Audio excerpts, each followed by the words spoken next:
All right, thanks for a great first session. We're going to move on to the next, and I'm fortunate to be the moderator here introducing our next speaker. That speaker is Julia Azari. Julia Azari is professor in the Department of Political Science right down the road at Marquette University. Her expertise is in the American presidency, political parties, and historic political development. She's the author of Delivering the People's Message, The Changing Politics of the Presidential Mandate, and a forthcoming book, Backlash Presidents from Transformation to Reactionary Leaders in American History. Azari is a collaborator on the Good Politics, Bad Politics Substack and podcast, and she has written for a variety of public outlets, including 538, Politico, and others. She earned her PhD at Yale University. Let me welcome Julia Azari.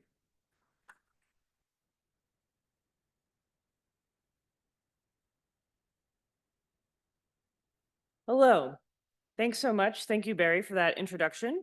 So my talk is whose message is Trump delivering? And I was initially asked to come here and talk about Trump's claiming of a mandate and interpretation of the election in terms of a party lens. And I think I have that today. But I think one of the themes that I'm noticing emerging from the previous two sessions is this idea of Trump as a personalistic president. And I think that that will come out here as well. Does this clicker work? Yes, no. Maybe. Okay. No. All right. So on election night, November 2024, before the votes were even counted, Trump claimed a mandate.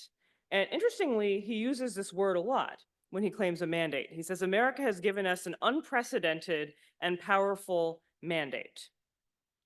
But what does that mean? What I'm going to talk about here today is what does it mean for a president to claim a mandate? What are the potential impacts? Should we expect this to be a long-term effective persuasion strategy?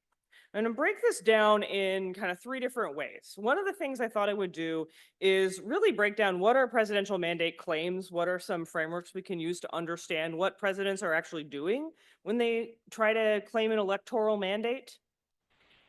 The next thing I wanted to do was give us a little relief from the current moment and step back a little bit and compare Trump to past presidents. How does what he's said and how often, where, how does that compare to past presidents? And finally, what do we think it's going to mean going forward? Again, going back to this question of will this be an effective persuasive strategy?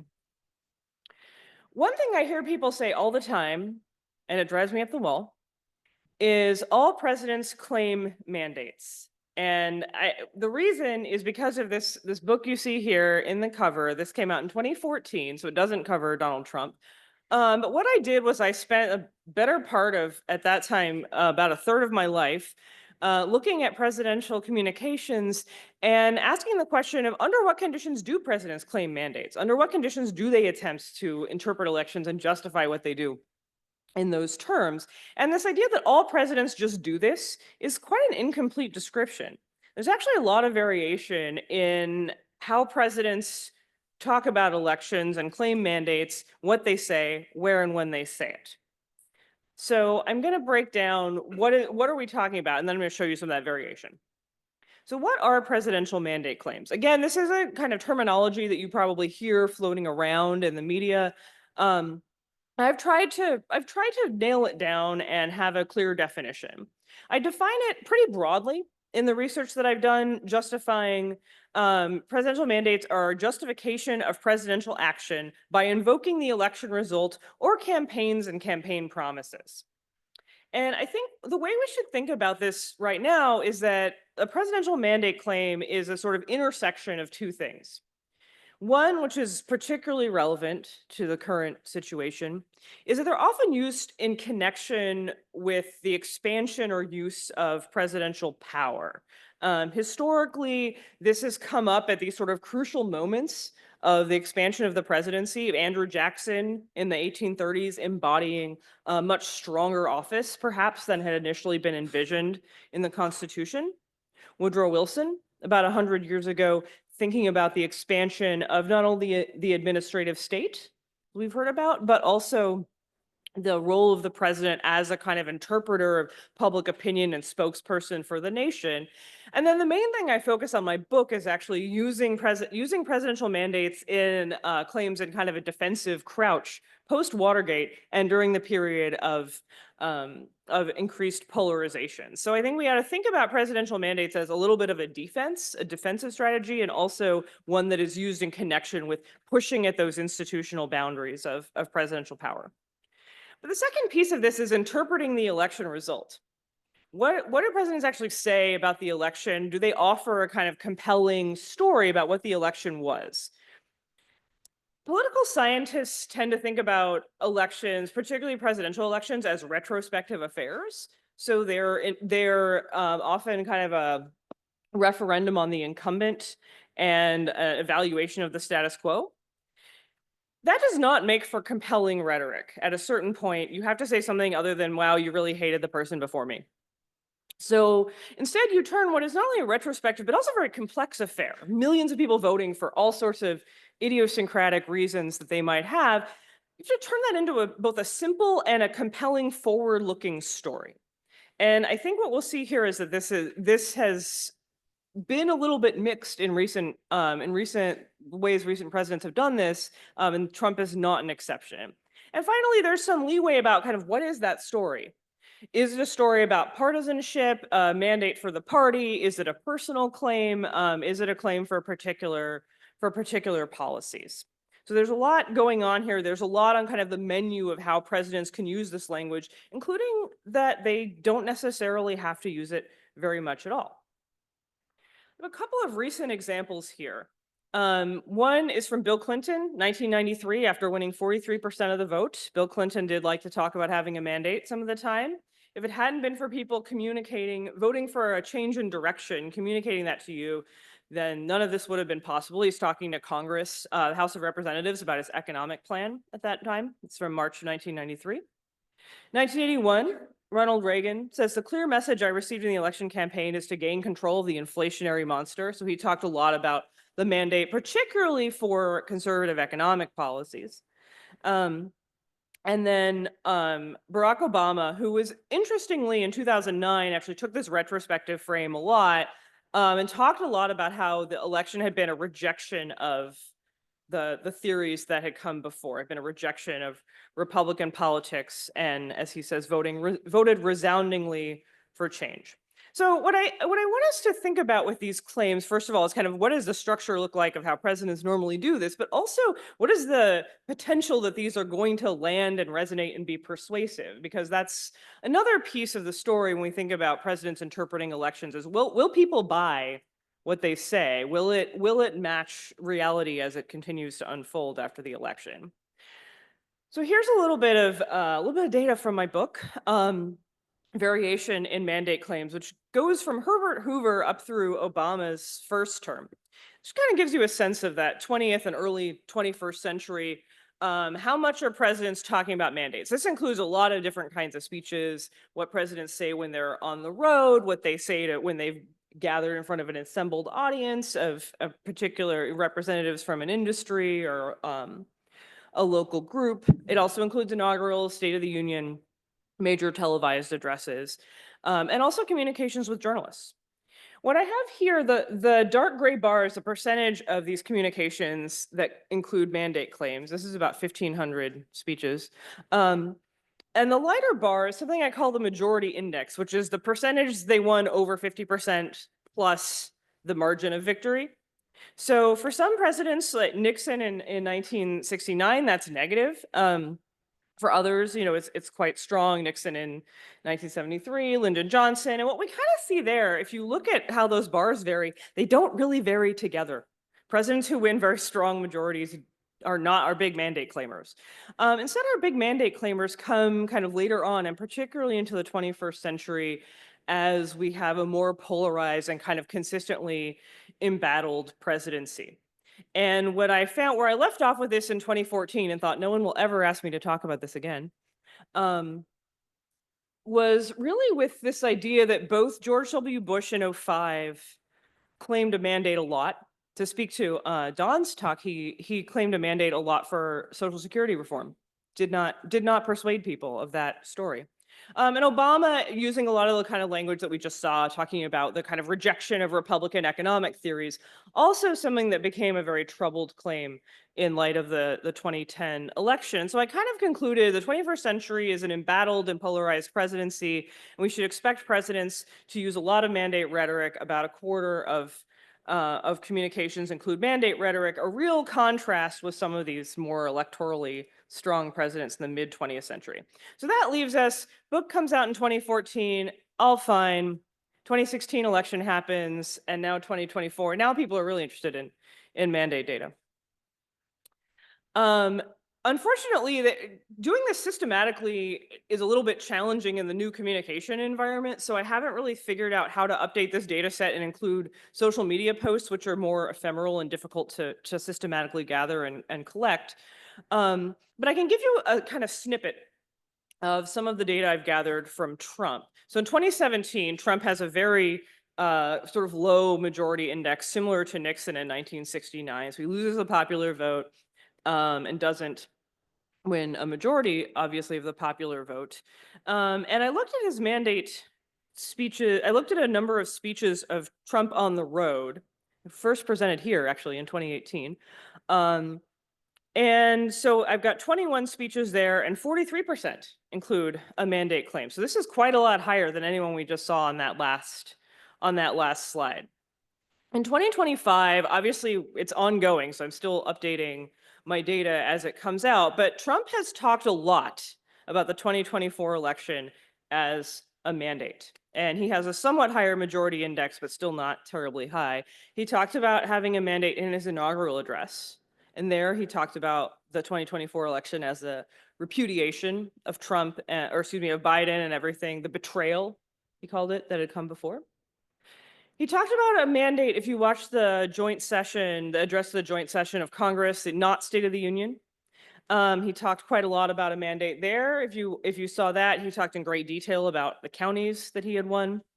But these are both a little unusual. It's not unheard of for presidents to claim a mandate in the inaugural, but it's usually much more of a ceremonial national address. Trump obviously went in a different direction with that. And in the address of the joint session, it's typically, if there is a mandate claim, it is typically tied to policy. And Trump's was really stood out because it did not particularly tie to policy. It was mostly about claiming the victory and kind of reveling in the details of the electoral victory. I looked at Trump's first week in office. He gave 13 speeches on the road, speaking to disaster victims in Los Angeles with the fires and in North Carolina in wake of the hurricanes there. In these conversations with people, these talks to people who had lost everything, 6 of these speeches, 46%, included some reference to his election victory. So this is, again, pretty unusual. It's pretty unusual for presidents to claim mandates in that context. But what is he saying? This is really crucial for, I think, not just comparing Trump to past presidents. We know that Trump is unusual. This is just one more kind of log on the unusualness fire. But also to think ahead forward to what is the potential of these claims to be persuasive and tell a lasting story about what the 2024 election meant and justified. Here's a couple examples. This is one, 2 House Republicans. He says, we're going to deliver on the mandate we've been given by the American people. In a single week, I have taken over 350 executive actions. So this, again, sort of similar in this expansion of presidential power. And this is another unusual one in the World Economic Forum, speaking with business leaders. He says this presidential election was won by millions of votes, all 7 of the swing states, the massive mandate from the American people like hasn't been seen in many years. So a lot of emphasis on the magnitude of the election, some emphasis on what he's doing. What we're missing here is a story about the election. What we're missing here is a sort of ideology, policy, something that is, what was this mandate for? So that's where I think there's a real distinction with Trump and with kind of what we've seen when mandate claims have been successful in the past. There's research that is from 2006 that suggests that when mandate claims are most compelling, it's pretty unusual for them to be compelling, but when they are compelling, it's because the election result was surprising and the news media needs something to say. And that story comes out when news media or are getting their stories from politicians can kind of shape the story of here is what the election was about. And that if that story is compelling, that can actually shift legislative behavior and the president can be persuasive and effective in that way. The other piece, and one of the main arguments I make in my book, is that these are often made to partisan audiences. And what they do is they sort of focus the party. And they say, okay, we won this election. Now we're all excited about what we're going to do. What was it about? What did people vote for? And the president is in a really good position to tell that story, even if that story is invented from whole cloth, as it often is. And that is what I thought I was going to be talking about today. I thought that when Barry asked me to do this in early January, a couple weeks before the inauguration, I thought I would say, well, here are the things Trump's going to claim a mandate for, and here's how that's shaping his GOP leadership. But that's not actually what I've seen. Instead, I'm seeing Trump fall into this more personalistic kind of framework of claiming mandates. Again, speaking to what Barry said earlier, what Don said earlier, when Trump talks about a mandate, he talks about a mandate for himself. He talks about how much he won. And this opens up to a lot of kind of risks and pitfalls. So there's the counterclaim possibility, and this is always a possibility for presidents. Even with Reagan, there is a lot of pushback on the idea that winning just over 50% constitutes a conservative mandate. There was a lot of pushback on the idea of what was the election really about? Was it just a rejection of Carter and the status quo? And there I have Obama. This is Obama after the 2010 elections, where again those were really kind of refutation of Obama's claim that 2008 had been a rejection of Republican policies. There's the challenge of misinterpretation and fracturing the coalition. Again, kind of what I thought I would be saying here is that Trump was going to talk a lot about mandates and elevate certain elements of his coalition at the expense of others. Instead, they have had very little policy content. And finally, overreach. And this is one of the things that's come up a lot as I've talked to journalists about mandates, is the idea that if you really think that you have won the sort of voter endorsement to do whatever you want, then that really opens you up to voter overreach and the sort of pushback and claim, which we have seen, I didn't vote for that. So I have just a few kind of concluding Trump thoughts, that this is really the recitation of the election results, not specific policy claims, not substantive interpretations. And the claiming a personal mandate is especially vulnerable to political setbacks. And those setbacks occur when the people keep speaking. And this contemporary kind of way of claiming a mandate in an environment where we have a lot of polls, we've already had an election here in Wisconsin that's been widely interpreted as a refutation of Donald Trump, or of Trump style politics and Elon Musk style politics, that you're really kind of opening yourself up to those kind of counterclaims. So I think we're going to see a lot of Trump claiming an expansive mandate, and I think that is not necessarily going to be a very effective strategy. So that's my framework for how we should think about mandate claiming.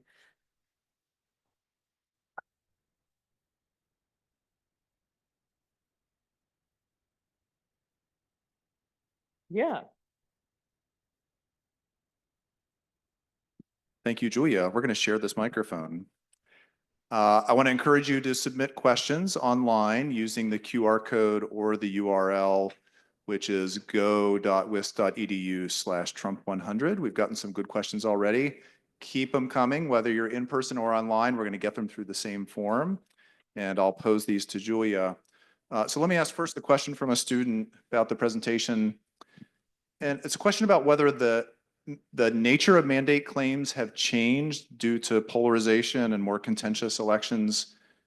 Who are presidents speaking to when they claim a mandate? Is it to the public and maybe as an outreach to people who didn't support them, or is it more really speaking to their base to identify with them and encourage that bond? Yeah, great question. So this is kind of the main argument in my book is that over time it's become much more about addressing your co-partisans, and there's actual data for that. I mean, you can look at who they're literally talking to, and the main category that a lot of that increase you saw at that toward the end of the data set there is speaking to, Republicans speaking to CPAC, Democrats speaking to Democratic House leaders or to other kind of assembled Democratic groups. They're literally speaking to their co-partisans. And I think that is part of it. And it also is this sort of the fact that polarization puts them in this constant defensive crouch. That's the main thing that came out of the research that I did, is that in under conditions of polarization, they're constantly being kind of asked to defend what they're doing, and claiming a mandate is a way to do that. Question from student Matthew L. This is on the kind of counterclaims or setbacks you mentioned in your final slide. Is the midterm election the ultimate possibility for public refutation or setback? Are there other things along the way? Where does the public get to say they disagree with the mandate interpretation offered by a president?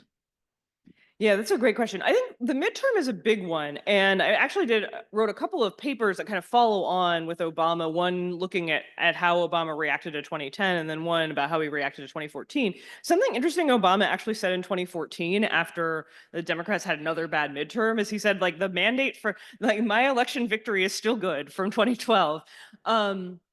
But he had to back a lot away from the mandate framework.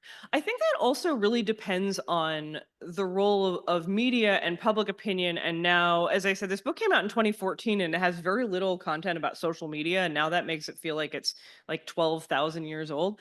But wherever the public conversation is sort of coming from, I think that there's a major kind of interpretation element to this, and I'm thinking a lot about the judicial election that we just had here, where that was national eyes were on that election, and there was not a lot of contestation about what it meant, what it was about. That it was not just about who was going to serve in that seat; it was about this kind of larger set of questions. So I think that there are new possibilities and a new sort of more accessible media environment for people to construct and share these election narratives and really assign this refutation meaning to almost any election. But the midterm is obviously the kind of low-hanging fruit. All right, I'm going to ask you to play professor for a moment, even more so than we already have. Yes, solely professor. There's a question from Dave P. about Skoronek's theory of presidents and where they fit in political time. Can you just give a short version of that for the audience and where you think Trump 1 and Trump 2 fit into that scheme? Okay, great. I don't know if I can integrate this with the mandate theory on the fly, but I whatever. We'll do our best. Okay, so this is a theory essentially argues that um, presidents sort of serve in these cycles, and so you have the president who kind of sets the terms of debate. What are we talking about? What are the major ideas? These are the presidents we often think of as great: Ronald Reagan, Abraham Lincoln, FDR. They have a lot of leeway to break with the past and define their actions. Then you have the people who come after them and are trying to define themselves kind of in the shadow of that president, from the same party and kind of in the same framework. And that cycle sort of tends to play out over like a 40-year period. You have presidents who are from the opposition party and have to kind of try to triangulate in that. And then you have the end where that ends, which is disjunction, the kind of end of a party era. So these are your Herbert Hoovers and your Jimmy Carters and your kind of pre-Civil War James Buchanan, Franklin Pierce. Okay, is that enough summary? Great. Okay, so where did Trump 1 and Trump 2 fit in? I actually just had a email exchange with the man himself, with Steve Skowronek, about this. We didn't come to any clear conclusions. In Trump's first term, a lot of political scientists, including myself, sort of said this is very classic disjunction. We're right about at the time where you would expect the Reagan era to end. And you're kind of seeing it in the fracturing of the coalition. That's how Trump got nominated. And then Trump, his sort of like, I alone can fix it. When people say that phrase, they often zero in on alone. That's an important word. The important word for disjunction in that phrase is fix.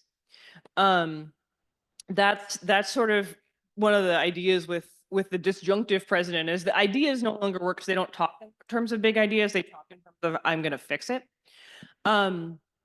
So Trump really fit that, and it seemed like okay, the Reagan era is over, and we're going to see something new. And then we just didn't.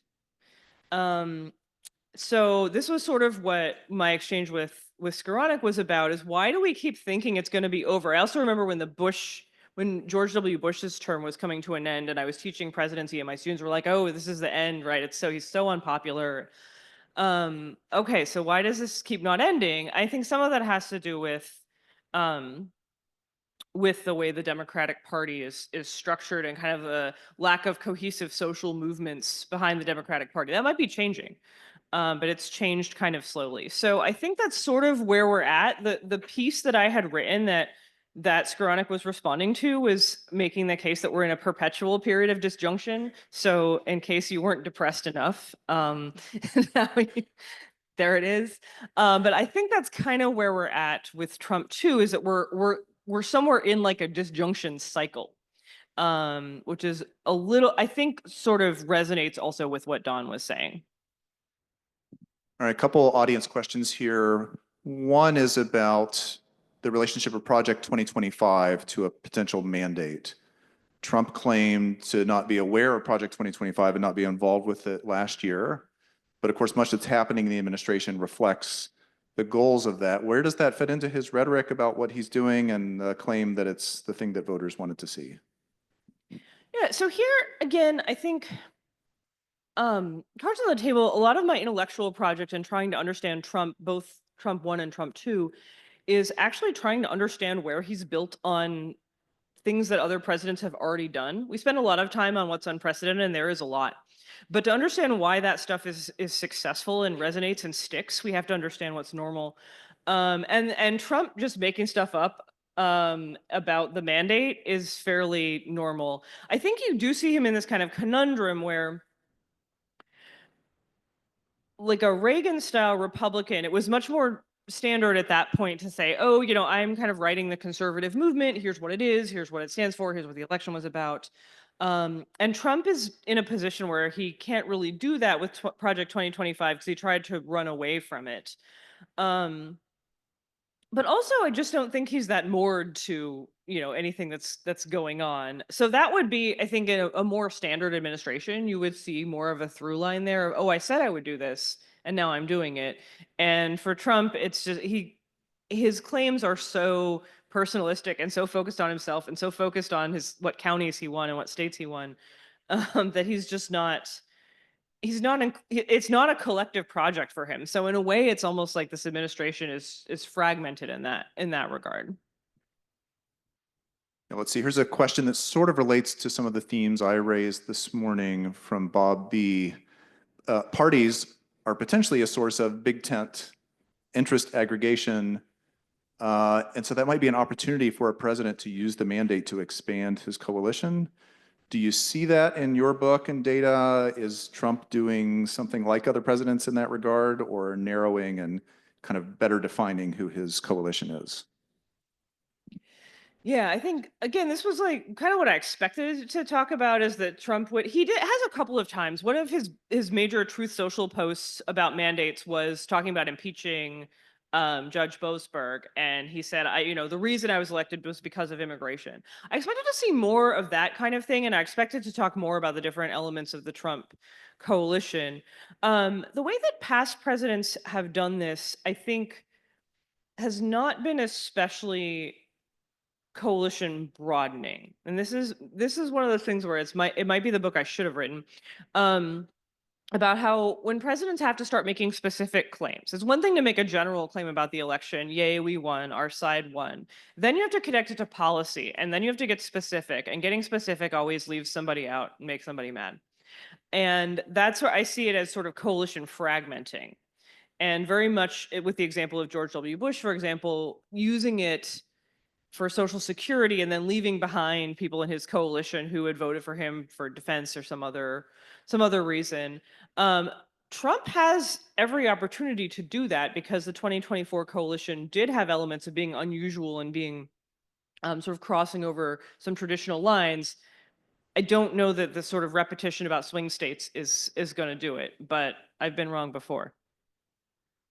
A great segue. Here's a question about swing states. So your measure of the mandate is about states won, I think, states won, states lost. This is a question from student Noah D. But a lot of Trump's rhetoric during this period, since the election, since his taking office, is about winning all 7 of those swing states. You showed the quote on your slides. How much does that affect what credibility he has in terms of claiming a mandate, having won the places that were competitive? Yeah, so this is a great question, and another weird one where, with the exception of the sort of 2000 election blip, we weren't talking about the Electoral College that much before 2016. It's in the book. And I do think it's important for some of these cases. The Ronald Reagan one is especially interesting. It's 1980. He defeats an incumbent. He only wins a little more than 50% of the vote because there's a third party. But if you look at that map, it's it's 90% of the Electoral College. That map is red. It looks like a landslide. Reagan does not talk about that in so many words. And Reagan, his speechwriters are a lot more subtle.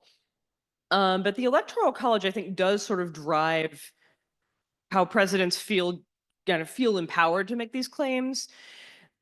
With Trump, it is a very interesting and specific kind of claim. I will be interested to see if subsequent presidents draw on this, if they use this language of, well, I won in these competitive places. But that is actually new. That's not something presidents don't usually get specific. Specificity is usually the enemy of the mandate claim. You want to broaden it out and talk very generally and sort of develop a kind of fairy tale of the election, not get into the states and the counties. So this is a really distinct Trump phenomenon that the student has identified. I'm going to add my own question to that. So Trump won both the popular vote and the Electoral College vote. That doesn't happen for Republicans very often. It's the last time would have been 2004 with Bush. Before that, you've got to go back to Reagan, I think. So you might, yeah, and Bush the first. So you might think this gives him a particular claim on a mandate. He has done something that other Republicans before him, even ones who took office, failed to do. Does it? And obviously different from his first victory when he only won the Electoral College. So there's something to read in that. I think he's mentioned it, but what has it done in terms of his rhetoric? Yeah, this is another area where I think the specific Trumpness really stands out because you could make those sort of claims, and a careful speechwriter could write a really good speech about that and sort of tell this story of how you're breaking away from this hamstrung and dull and elitist party and make fun of the Bushes and what have you. And instead, Trump just says, "Well, no one has ever seen this. We won this unprecedented mandate," and sort of like overreaches and overclimbs and leaves himself vulnerable to these counterclaims that so many presidents have also been vulnerable to, which is, no, you didn't actually win by that much. You didn't actually win a majority. And so he's left that narrative on the table that could have actually been a very compelling narrative. And none of the speeches and communications I looked at actually go into that story. So thinking about Trump's rhetoric now compared to the first victory, the 2 different kinds of mandates claims, I'm going to add to a question here by student Alice H. How much of the rhetoric this time is a response to the 2020 loss, his wanting to undermine that loss and the false claims about it being rigged or unfair in some way? So that you showed lots of evidence that he's really just talking about the win itself and the kind of power that comes from that. How much is him trying to contrast with 2020 this time around? Yeah, a couple of those speeches do go into that, and that is, I think that's very much the implication in the inaugural address, where he says, this is moving away from that betrayal, and it's very much rooting it in the sort of rejection of Biden. But that is a lot more substantive than almost anything else that I came across in the written remarks. There's at least one other of these sort of communications on the road where he talks about overcoming the lie of 2020. So it's very much rooted in 2020. But interestingly, the other thing he kind of leaves on the table is the rejection of Biden, which also probably could have been a really compelling narrative. And he does talk about Biden, but he doesn't draw those together in as cohesive a way as we might expect. Question from Jeff M. To what extent do we see Trump's use of mandates as an attempt to intimidate judges who might be ruling against him or to insulate himself from judicial rulings? This gets to Don's comments about the personalistic presidency and the intimidation and fear factor in that. Yeah, the courts question's a really important one, and I don't know if it's okay to tell everyone to read my Substack, but I'm gonna do that 'cause, you gave me the microphone. I wrote about this a couple weeks ago after the sort of the initial round of the Boasberg showdown because Trump had tweeted that. So there was another president who said I have a mandate from the people. I in Congress have a mandate from the people to make changes, and Supreme Court's getting in our way. And that was FDR in 1937. Um, and I wrote a piece sort of saying, here's how it's different. It's still not okay, but here's how that was a little bit different. Um, I do think that that is something that Trump was trying to do. I don't know that it was that the main audience for that was the judge. I think the audience for that is the court of public opinion and kind of this idea that if you undermine judicial legitimacy, that is kind of the only card the judiciary has to play. Um, but I think on this topic, it's also aimed. One of the other audiences are other Republicans in Congress. And we've talked a couple times about how there isn't a lot of internal pushback against Trump in the GOP, maybe less than I would have expected at this point in time. And part of that is selling them on this idea that 2024 was a mandate. And I think that's where the personalistic claims maybe actually have been more successful. They don't alienate parts of the coalition because they don't talk about policy. Instead, they contribute to this narrative that Trump is electoral magic and electoral energy that, to Barry's point, Republicans haven't seen in a long time. And I think that that may not sell with broader audiences. I don't know if it's persuasive to Democrats. I don't have any sense that judges care very much about that. But who that is compelling to is congressional Republicans, and that helps Trump keep that coalition together. That is interesting. You cited the book by Grossbeck and co-authors, which I think said that when presidents emphasize their mandate early in their terms, that works well if they can get the media to cover it. And the media are looking for things to cover in the early days of a presidency. But that suggests there aren't other things that could be covered. And Trump is doing so many things simultaneously. I wonder if he's getting in his own way to some degree on the messaging part by taking lots of controversial actions that are difficult for reporters to cover, putting institutions on their heels, and maybe has missed an opportunity to just shape the discourse about the size and really the unusual nature of his victory, popular vote, electoral college vote. So anything about kind of media strategies, maybe he doesn't care about those, or there's sort of competing things happening in the administration? Yeah, I think that's right. So the Grossbeck, Peterson, and Stimson book, interestingly, it's two elections that are presidential, 1980 and 1964, and then 1994, which is a midterm. It kind of makes the argument that when there's a surprise, you need a story, and if you can offer a compelling story, then that can have a policy impact.